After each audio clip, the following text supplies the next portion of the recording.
Assalamualaikum warahmatullahi wabarakatuh. Rabbi shrah li sadri wa yassir li amri wahlul 'uqdatam min lisani yafqahu qawli. Di video ini kami akan menjelaskan materi mengenai hadis muhkam dan hadis mukhtalif. Video ini dibuat untuk memenuhi tugas mata kuliah Ulumul Hadis. Sebelumnya perkenalkan, nama saya Naila Rahma Lutfia dengan NIM 12430101006. Dan saya tidak sendiri, ada rekan saya yaitu Siti Zulfa Azakiyah dengan NIM 12430101112. Untuk mempersingkat waktu, kami akan menjelaskan materi yang dimulai dengan apa itu hadis muhkam. Secara bahasa, al-muhkam adalah isim maf'ul dari ahkam dengan makna mengetahui dengan baik. Secara istilah, al-muhkam adalah hadis makbul, hadis yang diterima selama dari pertentangan dengan yang semisalnya. Kebanyakan hadis-hadis adalah berasal dari jenis yang ini. Adapun hadis-hadis yang bertentangan jumlahnya sedikit sekali bila dibandingkan dengan keseluruhan jumlah hadis. Jadi dapat disimpulkan bahwa hadis muhkam adalah hadis yang diterima. Selanjutnya ada jenis hadis yaitu hadis mukhtalif.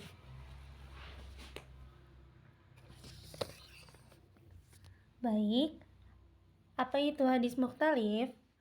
Hadis mukhtalif menurut bahasa adalah merupakan isim fa'il dari kata ikhtalafa, artinya lawan dari sepakat, ittifaq. Makna dari hadis mukhtalif adalah hadis-hadis yang sampai kepada kita, namun satu sama lain saling bertentangan maknanya. Dengan kata lain, maknanya saling kontradiktif.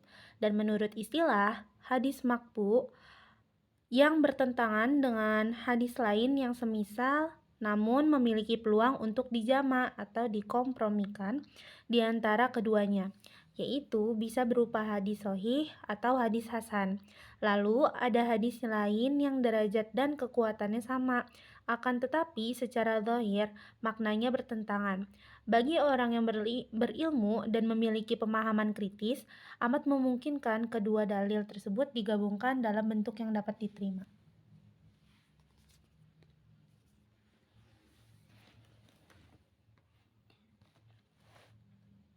Ada beberapa definisi yang ditemukan oleh para ulama tentang hadis mukhtalif. Di antaranya, menurut Al-Tahannubi, hadis mukhtalif adalah dua hadis makbul yang saling bertentangan pada makna zahirnya dan maksud yang dituju oleh suatu dengan yang lainnya dapat dikompromikan dengan cara yang wajar, tidak dicari-cari.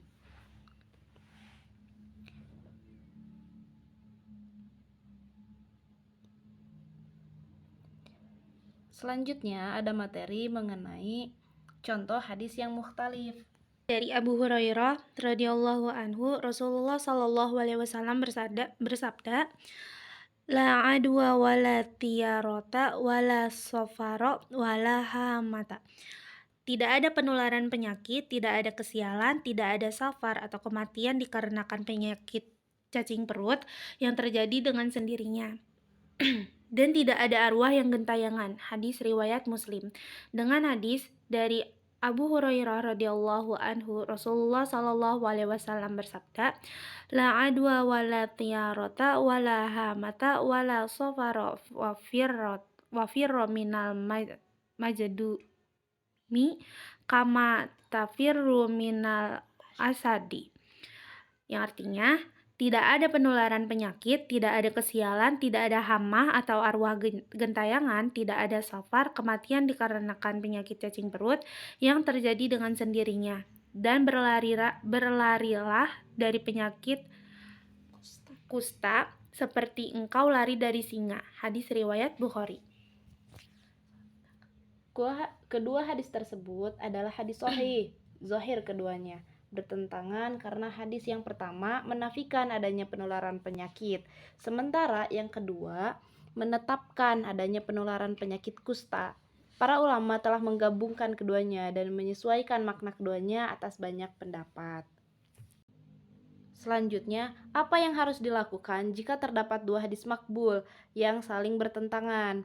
Ada beberapa metode yang dapat dilakukan. yaitu metode al-jam'u wal taufiq atau kompromi. Metode kedua yaitu nask. Metode ketiga yaitu tarjih. Dan metode terakhir yaitu metode tanawu al-ibadah. Metode-metode hadis makbul yang saling bertentangan. Yang pertama, metode al-jam'u wa taufiq atau kompromi. Dalam menyikapi pertentangan pada hadis-hadis muktalif, langkah pertama yang ditempuh ulama adalah menggunakan metode al-jam'u wa taufiq atau kompromi. Maksudnya adalah penyelesaian pertentangan antara hadis muktalif dengan cara menelusuri titik temu kandungan makna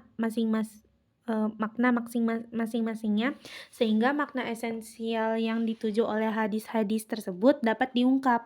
Melalui pemahaman ini, maka makna yang dikandung masing-masing hadis dapat diamalkan sesuai dengan tuntutannya. Nah, Imam Al-Syafi'i sendiri ketika menjelaskan tentang metode al-jam'u wa taufiq menegaskan bahwa tidak ditemukan dua hadis yang bertentangan kecuali ada jalan penyelesaiannya. Ada kemungkinan antara dua hadis yang bertentangan itu, satu harus dipahami secara umum dan yang lain dipahami secara khusus. Kemungkinan kedua, hadis yang bertentangan terjadi karena situasi yang berbeda. Untuk memahami hadis-hadis seperti ini dengan baik dan benar harus melihat dan mempertimbangkan situasi atau kondisi yang berbeda tersebut. Nah, lebih lanjut, terdapat pula kemungkinan-kemungkinan lain seperti untuk menjawab pertanyaan sahabat tertentu. Pemahaman kontekstualitas ini dalam analisisnya tentu saja memerlukan kepada data-data historis yang dapat dipertanggungjawabkan.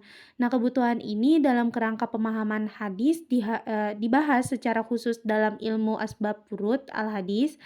Di samping itu, penguasaan terhadap sirah nabawiyah yang memadai akan sangat membantu proses penyelesaian tahap awal ini. Dari penjelasan di atas dapat ditarik beberapa cara penyelesaian dalam bentuk kompromi. Yang kedua yaitu metode penyelesaian dengan menggunakan metode nas. Secara bahasa, kata nas mengandung arti menghilangkan sebagian sesuatu istilah. Nas, sebagaimana dirumuskan para ulama adalah diangkatnya sesuatu hukum syar'i oleh syar'i berdasarkan dalil syar'i yang datang kemudian. Maksudnya adalah bahwa sesuatu hukum yang sebelumnya berlaku kemudian dinyatakan tidak berlaku lagi oleh syar'i, yakni dengan datangnya dalil syar'i baru yang membawa ketentuan hukum lain dari yang berlaku sebelumnya. Penyelesaian dalam bentuk nas dipandang sebagai bentuk penyelesaian hadis-hadis mukhtalif namun kompromi. Dikatakan demikian karena salah satu dari hadis tidak dapat diamalkan. Hal ini sesuai dengan ungkapan Imam Syafi'i terdahulu, yaitu dan jangan jadikan hadis-hadis bertentangan kecuali tidak memungkinkan untuk diamalkan selain harus meninggalkan salah satunya. Di sini terungkap bahwa cara kompromi tidak membuahkan penyelesaian, oleh sebab itu ditempuh cara nas. Sebab pada hadis-hadis mukhtalif yang bertentangan tidak saja pada makna lahiriahnya, namun juga pada makna yang dikandungnya. Dalam masalah seperti ini, mungkin sekali antara hadis-hadis tersebut telah terjadi nas. Oleh karena itu, ia mesti memahami dengan melihat ketentuan-ketentuan nas, yakni mengamalkan yang nas dan meninggalkan yang mansuh. Metode tarjih. Ketika hadis-hadis mukhtalif yang ditemukan tidak bisa dikompromikan dan tidak pula ditemukan antara satu dengan yang lainnya setelah terjadi nas, maka langkah penyelesaian berikutnya ditempuh Al-Syafi'i adalah cara tarjih. Nah, tarjih dirumuskan oleh para ulama dapat diartikan sebagai memperbandingkan dalil-dalil yang tampak bertentangan untuk dapat mengetahui manakah di antaranya yang lebih kuat di antara yang lainnya. Dalam pengertian sederhana, tarjih adalah suatu upaya komparatif untuk menentukan mana yang lebih kuat dari hadis-hadis yang tampak ikhtilaf. Sebagai salah satu langkah metodologis, penggunaan tarjih tidak bersifat opsi. Karena itu, penerapannya tanpa didahului oleh penggunaan dua metode sebelumnya akan mengundang konsekuensinya yang besar berupa pengabaian sebuah sunnah sebagai akibat memilih atau menguatkan hadis tertentu.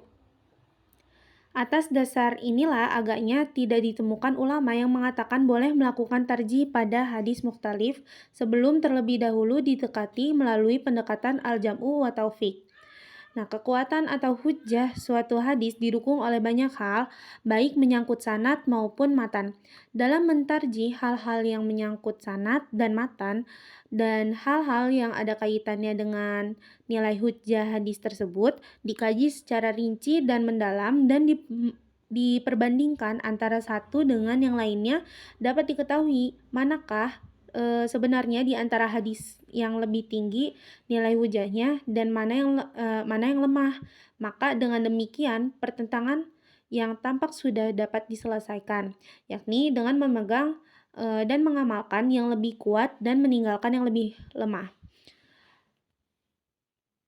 Dalam mentarjih, sebenarnya banyak hal yang bisa dikaji dan diperbandingkan di antara hadis-hadis yang bertentangan tersebut, baik menyangkut sanad maupun matan. Meskipun demikian, secara garis besar, pentarjihan tersebut tidak terlepas dari 4 hal pokok, yaitu yang pertama, dari segi sanad, yang kedua, dari segi matan, yang ketiga, dari segi madlul, dan yang keempat, dari segi hal-hal lain yang turut mendukung nilai hadis tersebut. Tentang bagaimana cara mentarjih suatu hadis, karena rumit dan banyak hal yang perlu diperhatikan dan dipertimbangkan, terdapat uraian yang relatif panjang dari para ahli hadis dan ahli usul. Seperti yang dikatakan oleh Al-Iraqi, lebih dari 100 kemungkinan dan semua itu kalau disimpulkan dapat dibedakan dalam 7 kategori. Yang pertama, tarjih dengan memperhatikan keadaan periwayat dalam segala aspeknya. Yang kedua, tarjih dengan memperhatikan aspek tahammul. Yang ketiga, tarjih dengan memperhatikan cara periwayatan. Yang keempat, tarjih dengan waktu urut. Yang kelima, tarjih dengan memperhatikan lafal khabar seperti mentarjih khabar yang bersifat khas atas yang bersifat am dan mendahulukan hakikat atas majaz. Yang keenam, tarjih memperhatikan aspek hukum seperti mentarjih nas yang menunjukkan kepada haram yang menunjukkan kepada mubah. Dan yang ketujuh, mentarjih dengan faktor luar seperti kesesuaian dengan lahir Al-Quran atau sunnah lain, dengan kias, amal ulama, terutama para khalifah, dan sebagainya. Dan selanjutnya adalah penyelesaian dengan tanawu al-ibadah. Secara istilah, tanawu al-ibadah ialah hadis-hadis yang menerangkan praktik ibadah tertentu yang dilakukan atau diajarkan Nabi Muhammad SAW. Akan tetapi, antara satu dengan yang lainnya terdapat perbedaan sehingga menggambarkan adanya keberagaman agama atau keberagaman ajaran dalam pelaksanaan ibadah tersebut. Masalah yang muncul dari tanawu al-ibadah, bagaimana menghadapi harus ada satu yang diamalkan dan satu harus ditolak. Imam Syafi'i mengatakan bahwasannya hadis-hadis tersebut satu dengan lainnya tidaklah mengandung makna yang saling bertentangan, sebagaimana yang halal dengan yang haram atau antara perintah dan larangan. Dengan arti tidak mungkin dikompromikan atau dicari titik temunya. Selanjutnya, urgensi dan orang yang menguasainya. Cabang ilmu ini tergolong perkara yang amat penting dalam ilmu hadis. Seluruh ulama arjan untuk mengetahuinya. Imam-imam yang mengumpulkan hadis dan fikih, serta ulama-ulama usul yang mendalami makna-makna secara rinci, memiliki keterampilan dan kesempurnaan dalam cabang ilmu ini. Mereka adalah orang-orang yang tidak menemui kesulitan, kalaupun ada sangat jarang kejadiannya. Pertentangan berbagai dalil telah menyibukkan para ulama. Dalam perkara inilah kehebatan mereka, pemahaman mereka, dan kesungguhan ikhtiar mereka sangat menonjol. Namun, tidak sedikit pula yang terpeleset ke dalam kubang kebodohan dari sebagian orang yang suka campur tangan terhadap urusan para ulama. Selanjutnya ada kitab-kitab yang populer. Yang pertama, Ikhtilafu al-Hadis, karya Imam Syafi'i. Beliau termasuk pioner yang membicarakan perkara ini dan yang menyusunnya. Yang kedua, ada Ta'wil Mukhtalif al-Hadis, karya Ibnu Qutaibah atau dikenal dengan Abdullah bin Muslim. Dan yang ketiga, ada Mushkil al-Athar, karya At-Tahawi atau dikenal dengan Abu Ja'far Ahmad bin Salamah.